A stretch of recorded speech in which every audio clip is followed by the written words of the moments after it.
Bismillahirrahmanirrahim. Assalamualaikum warahmatullahi wabarakatuh. My dear students, guardians and viewers, welcome to online classes of Bangladesh Bank High School. Hope you are doing well with your studies. So today we will talk about voice. As you know, we have taken some classes on voice. So this is a revision class. So I have written some examples on voice. Please look at the board. There are 10 examples. Today we will discuss the examples and now look at example number 1. The teacher teaches us English. So here the teacher is subject, teacher's verb, and we have two objects, us and English.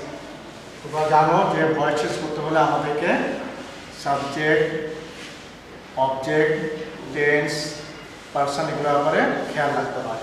তো এখানে দেখো দুটো object কিন্তু আছে, একটা হচ্ছে আস, একটা হচ্ছে ইংলিশ, তাই না? তো আমরা যখনই ভয়েস চেঞ্জ করবো অবজেক্ট কি করতে হয়? সাবজেক্ট। গুড। দেখো এখানে দুটো অবজেক্ট আছে, একটা হচ্ছে আস, একটা হচ্ছে ইংলিশ। আসটা হচ্ছে ব্যক্তিবাচক আর ইংলিশটা হচ্ছে বস্তুবাচক। যখনই দুটো অবজেক্ট থাকবে আমরা ব্যক্তিবাচক যে অবজেক্ট আছে সেটাকে আমরা সাবজেক্ট করে ফেলবো। দেখো আসটা হচ্ছে এখানে ব্যক্তিবাচক, এটাকে আমরা কি করব? এই অবজেক্টটাকে আমরা কি করব? সাবজেক্ট। আসটাকে যখনই আমরা সাবজেক্ট করব, এখানে এটা ছিল অবজেক্টিভ ফর্মে, আমরা এটাকে নিয়ে আসবো সাবজেক্টিভ ফর্মে। আসের অবজেক্টিভ ফর্মটা, সাবজেক্টিভ ফর্মটা কি? বি। গুড। দেখো বি লিখলাম আমরা। তারপরে দেখো তার অবজেক্টটাকে সাবজেক্ট করার পরেই দেখবো আমরা আমাদের যে কোশ্চেনটা আছে, যে एग्जांपल দেওয়া আছে সেটা কোন টেন্সে। দেখো এখানে দিয়েছে the teacher teaches us English. আমরা দেখতে পাচ্ছি মেইন ভার্বের প্রেজেন্ট ফর্মের সাথে এস বাই এস যোগ করা আছে এবং এটা তোমার কি ভার্বের প্রেজেন্ট ফর্মটা ভিওয়ার। তাহলে এর থেকে আমরা বুঝতে পারছি যে এটা হচ্ছে প্রেজেন্ট ইনডেফিনিট টেন্স। ভয়েস চেঞ্জের ক্ষেত্রে প্রেজেন্ট ইনডেফিনিট টেন্স থাকলে আমাদেরকে অক্সিলারি ভার্ব আনতে হয়। কি আনতে হয়? am, is, are। তো দেখো এখানে সাবজেক্টটা যেহেতু ফার্স্ট পারসন প্লুরাল নাম্বার, আমরা কি আনবো? am, is, are এর মধ্যে are আনবো। ফার্স্ট পারসন প্লুরাল নাম্বারের সাথে কি বসবে? are। এই অক্সিলারি ভার্বটা আমরা আনলাম। তারপরে দেখো মেইন ভার্বটা আছে এখানে টিচ, টিচের এখানে আমরা কি ফর্মটা আনবো? Past participle form. Teacher past participle ফর্মটা হচ্ছে taught। তারপরে দেখো আমাদের এখানে দুটো অবজেক্ট ছিল, ব্যক্তিবাচক সাবজেক্ট ছিল, এটাকে আমরা আগে নিয়ে আসছি। এখন যে আরেকটা অবজেক্ট রয়ে গেছে বস্তুবাচক, সেটাকে আমরা ঠিক এই ভার্বের পরে বসিয়ে দিলাম। তারপরে আমরা অ্যাজ ইউজুয়াল জানো ভয়েস চেঞ্জ করতে হলে আমাদের কি আনতে হয়? একটা প্রিপোজিশন কি আনতে হয়? বাই আনতে হয়। গুড। বাই আমরা আনলাম। তারপরে দেখো এখানে সাবজেক্টটা হচ্ছে দ্য টিচার, এই টিচারকে আমরা এখানে লাস্টের দিকে বসাবো, অবজেক্ট করে দিলাম। হ্যাঁ, টিচারটা এখানে দেখো এটা হচ্ছে নাউন, নাউনের কোনো পরিবর্তন নাই, টিচারটা আমরা এখানে বসিয়ে দিলাম। আশা করি বুঝতে পেরেছো। এখন আমরা एग्जांपल করতে যাচ্ছি। দেখো এখানে লেখা আছে we should respect our parents, we should respect our parents। এখানে একটা জিনিস খেয়াল করবে, এই বাকি কিন্তু আমরা should এনেছি। should-টা কি বলো তো? মডাল অক্সিলারিজ, যেটাকে আমরা সংক্ষেপে মডালস বলি। তোমরা দেখো এখানে আমি একটু মডালস এর তালিকা দিয়েছি, এখানে एग्जांपल দিয়েছি। এখানে দেখো মডালস লিখে আমি একটু বলছি, তোমরা নোট করে নাও। অনেকে তোমরা জানো may, might, can, could, must, should, ought to, going to. যখনই বাকি দেখবে এই মডালস গুলো থাকবে, এই মডালস এর পরে আমরা অতিরিক্ত একটা বি ভার্ব আনবো। কি আনবো? বি ভার্ব আনবো। এই মডালস থাকলে অ্যাক্টিভ ভয়েস থেকে প্যাসিভ ভয়েস করার সময় এই মডালস গুলোর পর পরে আমরা একটা অতিরিক্ত বি ভার্ব আনবো, তারপরে মেইন ভার্বের পাস্ট পার্টিসিপল ফর্ম বসাবো। খেয়াল থাকবে?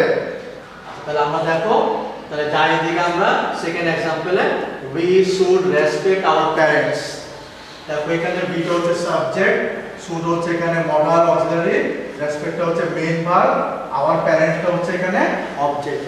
আমরা দেখো এখানে our parents-কে এখানে সাবজেক্ট করে দিলাম। যেহেতু এটা নাউন, দেখো নাউনে কিন্তু কোনো পরিবর্তন নেই, আমরা এখানে লিখে দিলাম। our বসালাম এখানে, তারপরে দেখো মডেল অক্সিলারি শুড আনলাম এখানে, তারপর তোমাদেরকে বলেছিলাম মডেল অক্সিলারি থাকলে আমরা কি করব, অতিরিক্ত একটা ভিভার্ব আনবো, ভিভার্ব বসালাম, তারপরে মেইন ভার্ব এখানে কি আছে রেসপেক্ট, রেসপেক্টের এখানে আমরা পাস্ট পার্টিসিপল ফর্ম বসালাম, রেসপেক্ট, রেসপেক্টেড, রেসপেক্টেড, দেখো রেসপেক্টেড বসিয়ে দিলাম, তারপরে আমরা বাই আনলাম, আর দেখো সাবজেক্টে কি আছে এখানে বি, বিটা হচ্ছে সাবজেক্টিভ ফর্মে, এটা আমরা অবজেক্টিভ ফর্ম বসালাম, বি এর সাব অবজেক্টিভ ফর্মটা কি আস, গুড, দেখো লিখে দিলাম। এই দুটো মোটামুটি ছিল আমাদের অ্যাসার্টিভ সেন্টেন্স। আমরা ইতিপূর্বে ক্লাস নিয়েছি অ্যাসার্টিভ, ইন্টারোগেটিভ, ইম্পারেটিভ সবগুলো নিয়েছি। আজকে তোমাদেরকে তিনটের উপরে আবার দিয়েছি রিভাইজ দেওয়ার জন্য, তোমাদেরকে আবার একটু প্রিপেয়ার হওয়ার জন্য। নাম্বার 3 তে যাও, দেখো হ্যাভ ইউ ইটেন রাইস, কোন ধরনের সেন্টেন্স বলো তো এটা, ইন্টারোগেটিভ সেন্টেন্স। তো কি বুঝলা, দেখো এখানে অক্সিলারি ভার্বটা প্রথমে আছে সাবজেক্টের পূর্বে, এবং এখানে আমাদের নোট অফ ইন্টারোগেশন আছে, তাই না, ইন্টারোগেটিভ সাইনটা আছে। তাহলে দেখো এখানে হ্যাভটা হচ্ছে অক্সিলারি ভার্ব সাবজেক্ট, আর আমরা দেখতে পাচ্ছি এখানে হ্যাভ এবং হ্যাজ আছে, আর এখানে ভার্বের পাস্ট পার্টিসিপল ফর্মটা আছে। তাহলে এটা কোন সেন্টেন্স, অ্যাসার্টিভ সেন্টেন্স। কোন টেন্স, প্রেজেন্ট পারফেক্ট টেন্স। তাহলে দেখো এখানে আমাদের প্রেজেন্ট পারফেক্ট টেন্স, এখানে অবজেক্টটা কি আছে রাইস, যেহেতু এটা ইন্টারোগেটিভ সেন্টেন্স আমরা প্রথমে অবজেক্টের সাবজেক্ট না করে ইন্টারোগেটিভ সেন্টেন্স থাকলে টেন্স অনুযায়ী আমাদের প্রথমে অক্সিলারি ভার্বটা বসবে। তাহলে এখানে দেখো এখানে টেন্সটা হচ্ছে present perfect tense, present perfect টেন্সে অক্সিলারি ভার্ব কি আনতে হয়, হ্যাজ বিন অথবা হ্যাভ বিন। তো যেহেতু আমরা রাইসকে আনবো, অবজেক্টের সাবজেক্ট করব, রাইস সাথে আমাদের কি বসবে, হ্যাজ বসবে, কারণ এটা থার্ড পারসন সিঙ্গুলার নাম্বার। দেখো আমরা হ্যাজটাকে নিয়ে আসলাম, কারণ এটা ইন্টারোগেটিভ সেন্টেন্স, হ্যাজ লিখলাম এখানে, তারপরে এই যে রাইসটাকে অবজেক্টটাকে এখানে কি করে দিলাম আমরা, সাবজেক্ট করে দিলাম। তারপরে যেহেতু present perfect tense has been অথবা হ্যাভ বিন আনতে হয়, আমরা হ্যাজটাকে আগে লিখে দিয়েছি, যেহেতু এটা ইন্টারোগেটিভ সেন্টেন্স অক্সিলারি ভার্বকে আগে লিখতে হয়। তারপর আমাদের বিটা যে রয়ে গেল, এই বিটা আমরা সাবজেক্টের পরপরই বসিয়ে দিলাম। তারপরে দেখো মেইন ভার্ব কি আছে এখানে, ইটেন, এখানে ভার্বের পাস্ট পার্টিসিপল ফর্মটা দেওয়া আছে, ইট, এট, ইটেন। তো পাস্ট পার্টিসিপল ফর্মটা দেওয়াই আছে এখানে, আমরা এটাকে সরাসরি এখানে লিখে দিলাম। তারপর আমরা প্রিপোজিশন বাই আনলাম, তারপর দেখো আমাদের এক্সাম্পলের সাবজেক্ট কি দেওয়া আছে, ইউ, ইউ এর সাবজেক্টিভ ফর্ম এবং অবজেক্টিভ ফর্মটা একই, এখানে ইউটা দেখো ইউ লিখে দিলাম আমরা। তারপরে আমাদেরকে এই যে নোট অফ ইন্টারোগেশন আমার দেওয়া লাগবে, এটা কিন্তু খেয়াল করবে, তোমরা কিন্তু এটা মিস্টেক করো, এটা কিন্তু কমন মিস্টেক, সবাই করো না, অনেকেই করো। এই যে কোশ্চেন মার্ক দিতে ভুলে যাও। আমাদের ইন্টারোগেটিভ সেন্টেন্সে যখন আমরা ভয়েস চেঞ্জ করব, সেটা অ্যাক্টিভ সেন্স থাকুক বা প্যাসিভ সেন্স থাকুক, যে সেন্স থাকবে না কেন, আমরা আমাদেরকে at the end of the সেন্টেন্সে আমাদের কি করতে হবে, কোশ্চেন মার্ক দিতে হবে। যেমন অ্যাসার্টিভ সেন্টেন্সে আমরা ফুল স্টপ দেই, ওরকম আমাদের ইন্টারোগেটিভ সেন্টেন্সে কোশ্চেন মার্কটা দিতে হবে, নোট অফ ইন্টারোগেশন, তা না হলে আমরা মার্কস পাবো না, ভুল হয়ে যাবে আমাদের। তোমাদেরকে বোঝানোর জন্য দেখো আরেকটা এক্সাম্পল দিয়েছি এখানে, what do you want, what do you want. দেখো আগেরটা 3 নম্বরে দেখো এখানে অক্সিলারি ভার্ব দিয়ে কোশ্চেন করেছিলাম, আর এখানে আমরা ডাব্লিউএস দিয়ে করেছি। তোমরা জানো আমরা যখনই কোশ্চেন মেক ইন্টারোগেটিভ সেন্টেন্স তৈরি করি দুইভাবে করা যায়, একটা হচ্ছে অক্সিলারি ভার্ব দিয়ে, আর একটা হচ্ছে ডাব্লিউএস কোশ্চেন দিয়ে। ডাব্লিউএস তোমরা জানো কি কি বলো তো, হোয়াট, ওয়্যার, হুইচ, হোম, হু। তো এখানে দেখো হোয়াট দিয়ে আমরা করেছি, হোয়াট ডু ইউ ওয়ান্ট। যখনই ডাব্লিউএস দিয়ে কোশ্চেন করা হবে, আমরা কি করব, প্রথমে ওই ডাব্লিউএস প্যাসিভ ভয়েস করার সময় আমরা ওই ডাব্লিউএসটাকে আগে সরাসরি লিখে দেব, এখানে হোয়াট ছিল হোয়াট লিখে দিয়েছি এখানে। তারপর দেখো এটা আমাদের চলে যাচ্ছে, আমরা কোন টেন্স, এটা আমরা দেখতে পাচ্ছি ডু বা ডাজ থাকলে প্রেজেন্ট ইনডেফিনিট টেন্স। এখানে দেখতে পাচ্ছি ডু দিয়ে কোশ্চেন করা হয়েছে, তাহলে আমরা বুঝে নিচ্ছি এটা হচ্ছে present indefinite tense. Present indefinite টেন্সে অবজেক্ট ভার্ব কি আনতে হয়, আগে আমরা আলোচনা করেছি, দেখো অ্যাম, ইজ, আর। তাহলে এখানে আমরা কি আনবো, ইজ আনবো, তাই না, ইজ লিখলাম। তারপর দেখো ভার্বটা তো অক্সিলারি ভার্বটা লিখলাম, অক্সিলারি ভার্ব লেখার পরে আমরা মেইন ভার্ব, দেখো আগের বাক্যে মেইন ভার্ব কোনটা, ওয়ান্ট। ডুটা হচ্ছে এখানে কোশ্চেন করার জন্য আমরা এনেছি, কিন্তু মেইন ভার্বটা হচ্ছে ওয়ান্ট। কেউ আবার ডু মনে করবে না মেইন ভার্ব, ওটা হচ্ছে এখানে অক্সিলারি ভার্ব, প্রশ্ন করার জন্য আমরা এনেছি। ওয়ান্টটা হচ্ছে মেইন ভার্ব, মেইন ভার্বে দেখো আমরা পাস্ট পার্টিসিপল ফর্ম বসালাম, ওয়ান্ট, ওয়ান্টেড, ওয়ান্টেড, দেখো এখানে লিখলাম। তারপরে প্রিপোজিশন বাই আনলাম, তারপর দেখো এটা সাবজেক্ট কি ছিল, ইউ ছিল, ইউ এর আমরা এখানে অবজেক্টিভ ফর্মটা বসালাম। তোমাদেরকে আগে বলেছি যে ইউ এর সাবজেক্টিভ ফর্ম এবং অবজেক্টিভ ফর্ম একই। ইউজু। তারপরে আমরা লাস্টের থেকে কি দিলাম, একটা end of sentence question mark দিয়ে দিয়েছি। এটা কিন্তু খুব নোট করে রাখবে যে ভয়েসের ক্ষেত্রে অ্যাক্টিভ সেন্স প্যাসিভ সেন্স যাই থাকুক না কেন আমাদেরকে অ্যাট এন্ড অফ দ্য সেন্টেন্সে নোট অফ ইন্ট্রোগেশন দিতে হবে, তা না হলে আমরা মার্কস পাবো না, ভুল হয়ে যাবে। দেখো বোঝার জন্য তোমাদেরকে আরেকটা এক্সাম্পল দিয়েছি WH এর উপরে, who carried the bags, who carried the bags, তাই না? এখানে দেখো হু বাদে যা থাকবে আমরা হবে লিখে দেব WH, কিন্তু ওয়ার্ড ছিল ওয়ার্ড লিখে দিয়েছি, কিন্তু যখনই হু থাকবে আমরা কি আনবো, বাই হো। হু থাকলে কি আনবো, বাই হো, নোট লিখে রাখবো। হু থাকলে কি আনবো, বাই হো। আর হুম থাকলে হু লিখবো। তাহলে হু ছিল এখানে কি আনলাম আমরা, বাই হো। হু থাকলে বাই হো, আগে ওয়ার্ড ছিল ওয়ার্ডই লিখেছি। হু থাকলে কি আনবো, বাই হো। তারপরে আমাদের কাজ হচ্ছে এটা কোন সেন্টেন্স, দেখো এখানে দেখতে পাচ্ছি আমরা ক্যারি, এটা হচ্ছে মেইন ভার্ব। মেইন ভার্বের এটা পাস্ট ফর্ম, তাহলে past indefinite tense. Past indefinite tense থাকলে আমরা কি আনি, অক্সিলারি ভার্ব ওয়াজ অথবা ওয়্যার। তাহলে দেখো আমাদের কোশ্চেনে দেওয়া আছে দ্য ব্যাগস। দ্য ব্যাগস হচ্ছে থার্ড পারসন প্লুরাল নাম্বার। তাহলে থার্ড পারসন প্লুরাল নাম্বার সাথে কি বসে, ওয়াজ নাকি ওয়্যার, ওয়্যার বসে না। তাহলে দেখো বাই হো যেহেতু দ্য ব্যাগসটা অবজেক্ট ছিল আমরা সাবজেক্ট করব, আর অক্সিলারি ইন্টিগ্রেটেড সেন্টেন্স সর্বদা অলওয়েজ এই যে অক্সিলারি ভার্বটা কোথায় আসবে, সাবজেক্টের পূর্বে আসবে।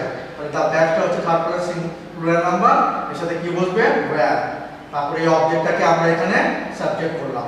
তারপরে মেইন ভার্বের পাস্ট পার্টিসিপল ফর্ম বসালাম। হ্যাঁ, মেইন ভার্বটা হচ্ছে carry, carry present form, carried হচ্ছে পাস্ট ফর্ম, আর ক্যারিড হচ্ছে পাস্ট পার্টিসিপল। তাহলে পাস্ট ফর্ম আর পাস্ট পার্টিসিপল একই। আশা করি বুঝতে পেরেছো তোমরা। এতক্ষণ আমরা এখন লাস্টের দিকে আমরা কি দিব, এই নোট অফ ইন্ট্রোডাকশন। বারবার কিন্তু তোমাদেরকে বলে দিচ্ছি, এই ভুলটা কিন্তু করবে না। আমাদেরকে একটা এই রকম সেন্টেন্স আমাদেরকে এই নোট অফ ইন্ট্রোডাকশন দেওয়া লাগবে। এই গেল আমাদের assertive sentence, interrogative sentence. Assertive সেন্টেন্সের উপর দুটো আলোচনা করলাম, একটা ছিল আমাদের মেইন ভার্ব দিয়ে, একটা ছিল মডাল অক্সিলারি। ইন্টারোগেটিভ সেন্টেন্সের উপর আলোচনা করলাম, একটা ছিল তোমার গিয়ে অক্সিলারি ভার্ব দিয়ে, বাকি দুটো দিলাম আমরা WH দিয়ে। এখন আমরা আসছি ইম্পারেটিভ সেন্টেন্সের উপর। তোমরা জানো ইম্পারেটিভ সেন্টেন্স কি দিয়ে শুরু হয় বলো তো, ভার্ব দিয়ে শুরু হয়। প্রথমে ইম্পারেটিভ সেন্টেন্স কি দিয়ে শুরু হয়, ভার্ব দিয়ে শুরু হয়। যে বাক্য দিয়ে আদেশ, উপদেশ, অনুরোধ, নিষেধ, প্রস্তাব ইত্যাদি বোঝাবে সেগুলোকে কি বলা হয়, ইম্পারেটিভ সেন্টেন্স। তো দেখো ইম্পারেটিভ সেন্টেন্স এখানে ভার্ব দিয়ে শুরু হয়েছে। ডু দ্য ওয়ার্ক, ডুটা হচ্ছে এখানে ভার্ব, মেইন ভার্ব, আর দ্য ওয়ার্কটা হচ্ছে এখানে অবজেক্ট। ঠিক আছে? তাহলে দেখো আমাদের ইম্পারেটিভ সেন্টেন্স যখন থাকবে আমরা ভয়েস চেঞ্জ ক্লজের প্রথমে কি আনবো, প্রথমে আমরা লেট নিয়ে আসবো। কি আনবো বলো তো, লেট। অ্যাসার্টিভে কিন্তু প্রথমে আমরা অবজেক্টকে নিয়ে আসছি, কিন্তু ইম্পারেটিভের ক্ষেত্রে আমরা কি করব, ইম্পারেটিভ সেন্টেন্স থাকলে প্রথমে আমরা কি আনবো, লেট আনবো। লেট বসানোর পরে দেখো যে কোশ্চেনে যে অবজেক্টটা কি আছে এখানে দ্য ওয়ার্ক, এটা হচ্ছে অবজেক্ট, এটাকে আমরা সাবজেক্ট করলাম। তারপরে ইম্পারেটিভ বাক্যে আমরা কি আনবো, বি আনবো। সবসময় আমরা কি আনবো, বি আনবো। কখন আনবো, মেইন ভার্বের আগে আনবো। দেখো বি আনলাম, তারপরে এখানে মেইন ভার্বটা কি আছে, ডু। ডু এর পাস্ট পারসন ফর্মটা কি, ডান। ডু, ডিড, ডান। এটা ছিল আমাদের ইম্পারেটিভ বাক্য। ইম্পারেটিভ বাক্য দিয়ে আরেকটা एग्जांपल দিয়েছি। আগেটা ছিল অ্যাফার্মেটিভ সেন্সে, এখনটা হচ্ছে নেগেটিভ সেন্সে। এখানে দেখো দিয়েছে do not hate the poor, do not hate the poor. দেখো এখানেও আমরা এটা যদি ইম্পারেটিভ বাক্য আগে বলেছি, প্রথমে আমরা কি আনবো, লেট। এটা আমরা এখানে লেট নিয়ে আসছি, আর যেহেতু এটা নেগেটিভ সেন্সে আছে, নেগেটিভ সেন্সে থাকলে নটটাকে আমরা লেটের পরে দিয়ে দেব। তোমাদের কনফিউশন হতে পারে, নট যেহেতু নেগেটিভ আমরা কি করব, চিন্তার কোনো কারণ নেই, লেটের পরে তোমরা নটটা বসিয়ে দেবে, লেট নট। তারপরে দেখো এখানে আমাদের অবজেক্টটা কি আছে, দা পুয়ার। এই দা পুয়ারকে আমরা এখানে সাবজেক্ট করলাম, অবজেক্টটাকে এখানে সাবজেক্ট করে দিলাম দা পুয়ার। তারপরে আমরা কি আগে বলে দিয়েছি, বিভাগ আনবো। বিভাগের পরে দেখো মেইন ভার্বটা কি আছে, হেড। এটা পাস্ট পারসন ফর্মটা কি বলো তো, হেডেড, হেড, হেডেড, হেডেড। তাহলে এটা ছিল আমাদের অ্যাফার্মেটিভ সেন্সে, এটা ছিল নেগেটিভ সেন্সে। পার্থক্য একটাই, এটা আমরা শুধু লেটের পরে কি দিয়ে দেব, নেগেটিভ থাকলে নট বসিয়ে দেব। বাকি সবগুলো কিন্তু আগের মতোই, অবজেক্টের সাবজেক্ট হবে, বি বসাবো, আর মেইন ভার্বের পাস্ট পার্টিসিপল ফর্ম। তারপর দেখো আরেকটা एग्जांपल দিয়েছি, এটা ইম্পারেটিভ সেন্সে। আগেটা মেন ভার্ব দিয়ে শুরু হয়েছিল, এখানে লেট দিয়ে শুরু হয়ে গেছে। যেমন let me do the work, তাই না? এখন লেট দিয়ে শুরু হলে কি করব? আমরা কনফিউজ হব না, লেট থাকলে আমরা লেটই বসিয়ে দেব। দেখো লেট বসিয়ে দিয়েছি এখানে, অ্যাক্টিভ ভয়েসে লেট দেওয়া আছে, প্যাসিভ ভয়েসে আমরা লেটটা বসিয়ে দিলাম। তারপর অবজেক্টটা কি আছে এখানে? The work. তাহলে দেখো এই অবজেক্টটাকে আমরা সাবজেক্ট করলাম দ্য ওয়ার্ক, তারপর আগে বলে দিয়েছি আমরা কি আনবো? অতিরিক্ত বি আনবো মেন ভার্বের পূর্বে। দেখো মেন ভার্বটা কি আছে এখানে? ডু। ডু এর পাস্ট ফর্মটা কি? ডান। Do did done. ডান লিখলাম এখানে, তারপর দেখো প্রিপোজিশন বাই আনলাম এখানে, তারপর দেখো এখানে সাবজেক্টটা কি ছিল এখানে? মি। মি এর এখানে এই অবজেক্ট চলে আসলো। ঠিক আছে? এরপরে দেখো আরো দুটো एग्जांपल আছে 9 আর 10। এই দুটো দেখো বাক্যটা ভালো করে খেয়াল করো। প্রথম বাক্যটা হচ্ছে অলওয়েজ, অলওয়েজ স্পিক দা ট্রুথ, অলওয়েজ স্পিক দা ট্রুথ। হ্যাঁ, পরেরটা হচ্ছে দেখো নেভার টেল এ লাই। এই যে অলওয়েজ দেখতে পাচ্ছ, নেভার, এই দুটো কি বলো তো কোন পার্টস অফ স্পিচ এটা?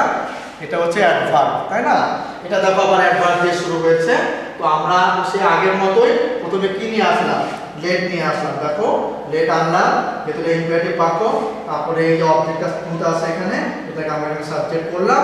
তারপরে এই যে তোমার যে অ্যাডভার্বটা দেওয়া আছে অলওয়েজ, এটাকে আমরা সাবজেক্টের পরপরই বসিয়ে দেব অলওয়েজ। তাহলে let the truth always.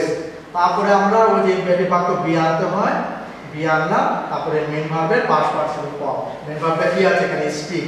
Speak, spoke, spoken, তাই না?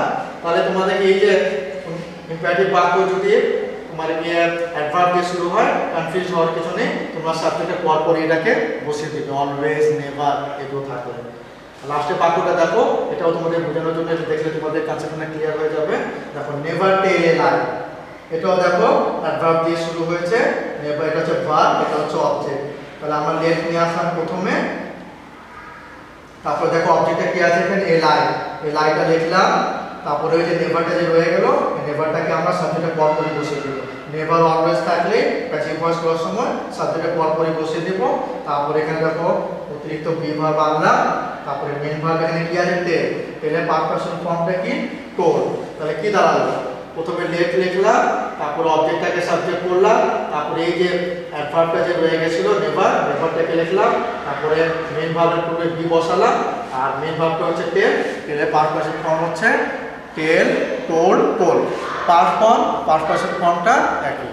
তো আশা করি তোমরা আজকের ক্লাস বুঝতে পেরেছো, বাসায় এগুলো প্র্যাকটিস করবে নিয়মিত। তাহলে আশা করি তোমরা পড়ালেখার সাথে অ্যাটাচ থাকবে। Thank you very much.